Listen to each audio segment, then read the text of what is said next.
The Washington Nationals are starting to emerge after the Juan Soto trade, and man, some of these guys look nasty. Let's get into it.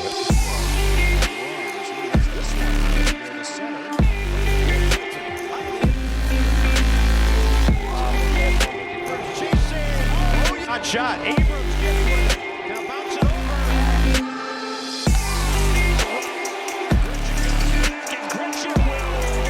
Welcome everybody back to the Touching Base podcast. Only 3% of you that watch these videos are subscribed, so consider subscribing and make me happy, and it'd be awesome to kind of talk to you guys down in the comments. The Washington Nationals traded the Padres, Juan Soto and Josh Bell, the first baseman, for a number of prospects. They traded away Juan Soto and Josh Bell while they received Luke Voigt, CJ Abrams, a very high prospect shortstop that everybody's been talking about lately, left-handed pitcher Mackenzie Gore, very much upcoming, looking forward to him being on the mound in 2024, Robert Hassel III, James Woods, who we'll talk about a little bit later, and then Jarlin Susana. Don't know anything about him, but you know, he's still part of the mix. But one of those guys that I want to focus on in that deal is James Wood. Now, if you haven't heard about him, he has been blowing the cover off the ball. It is insane. He has come into spring training. I believe it's his debut for spring training, at least for the Nationals. He's had 21 at-bats. He's batted a .429 average with 3 home runs, 5 RBIs, 1 stolen base. His OPS is 1.413. He is tearing it up. Now, the rumors going around that he is not even going to be able to make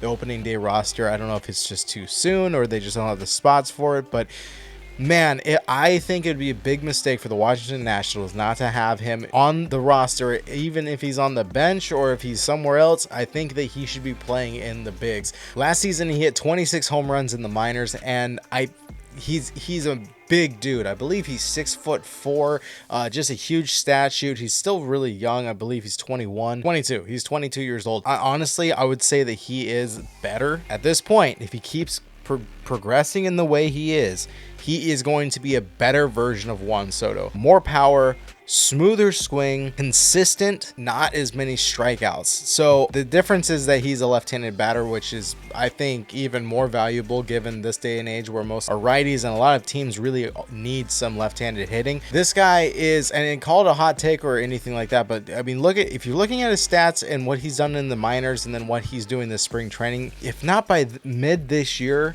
but most likely next year, he is going to be an all-star caliber power hitter in the National League. And I am hoping the Nationals don't trade him away and is able to progress and actually take them to a playoff round. Now, that trade with Juan Soto, it seemed nobody was talking about any of them. And the most talked about infielder right now as far as having a comeback year is CJ Abrams. And I'm personally on my baseball fantasy, I'm looking forward to actually drafting him. The majority of the people are saying that they're going to have a comeback year based on the insider report, seeing how he's been training in the offseason and then also how he performed last year. And I think this is going to be his comeback year. And I think a lot of people are keeping their eyes on him, and as I will too, but it's also something for you to look forward to if you are a Washington Nationals fan. Outside of that deal, the number 2 overall pick in last year's draft was Dylan Cruz for the Nationals, who over the course of 3 years and playing for LSU, he hit 58 home runs.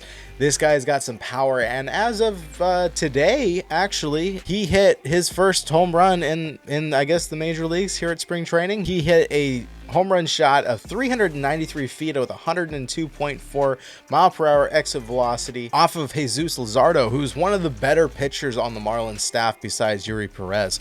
Now, this wasn't the only hard hit of the day. In his first major league at bat during spring training, he hit a 387-foot ball to center field, which bounced off the wall. He pushed his expected batting average, if he were to play in the MLB, to a 670 already just in his first appearance. Now, I get it. Again, small sample size of the first game, could be a fluke. You think he's just doing good on this one pitcher. Who knows? But Jesus Luzardo is not somebody you would mess with or claim to be kind of a shoddy pitcher. He has a skill. He had a great ERA last year. He's proven himself in the MLB. And Dylan Cruz, he's showing that he can put the bat on the ball and he's got some power behind it. On top of that, you also have Brady House, who's the MLB number 48 prospect and Nationals number 3 prospect, who also played in this game, who has been performing just as well as any of these other guys. And then also Robert Hassel Hassel III. I mean, I did a little bit of research into him. I believe he's the number 8 prospect for the Nationals. I don't think he's ranked in the MLB pipeline in the top 100. All of them have hit a home run here in spring training this season. Whether or not they're going to be called up in 2024, I don't know. Dylan Cruz probably needs about another 2 more years, but James Wood should be called up sometime this season. He is hitting better than all of these guys, and honestly, he reminds me of Ellie De La Cruz at this point. I can see the speed in him. He only has 1 stolen base. He is tall. He's got the same structure, but he's also got the same amount of power, and his swing is so smooth. I would compare it maybe to Ken Griffey Jr. as far as smooth, almost like there's no effort, and the ball just soars off his bat, and he's been able to hit many pitchers so far. Lastly, the Nationals officially today signed Eddie Rosario, who was formerly of the Braves, who had a pretty damn good year last year as a left fielder. He hit 122 hits, hit 22 home runs, 74 RBIs, 3 stolen bases with an average of 255, OBP of 305, and OPS of 755. He performed really well, and as a 32-year-old, he's definitely not done yet, but they signed him to a minor league contract. I'm not sure exactly if it's because the Washington Nationals feel like they have all their spots filled in the outfield, but if you go over and take a look at Fangraphs, he does pop up as the number 5 hitter, non-roster invitee, but they project him to be starting in left field. I don't see who else they would throw in there, maybe Vargas, but that doesn't exactly make a whole lot of sense to me. They do have Victor Robles and then also Lane Thomas up there, but Eddie Rosario is a huge signing that I honestly think missed my radar as far as outfielders. I mean, as far as an outfielder, this guy should have been one of the top prospects. I doubt he's a Boris guy, but especially since he signed a minor league deal, but I don't see anybody else taking over as far as the outfield goes. They do have Jesse Winker, who would be, I guess, another option if they wanted to. Robert Hassel's probably not ready to play yet in the bigs, but they're all listed for AAA. But I mean, I'm gonna say James Wood, he should be brought up. I don't know.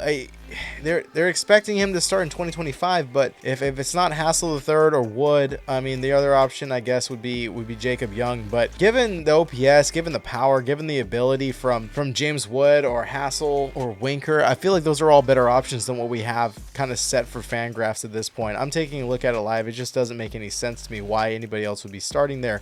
But you know, it is the Nationals. They make some very questionable moves. Eddie Rosario better be starting on that opening day lineup. I don't know why he did a minor league deal, but very impressive 32-year-old, and might as well get him now into the bigs performing while he can before he declines, which he's getting to that age where, I mean, 34, 35, 36, you're going to start seeing a rapid decline, and he's still, I think, prime. If you guys like the video, please smash it. Smash the one with the thumb that goes up, and I would appreciate your support, and then subscribe if you're willing to come back and see other videos. You can hit the notification bell if you want to know when I do post. Otherwise, type us up, you know, look up Touching Bases Podcast anytime you want. Check out the other videos at the end of this, and we'll see you on the next one. Later.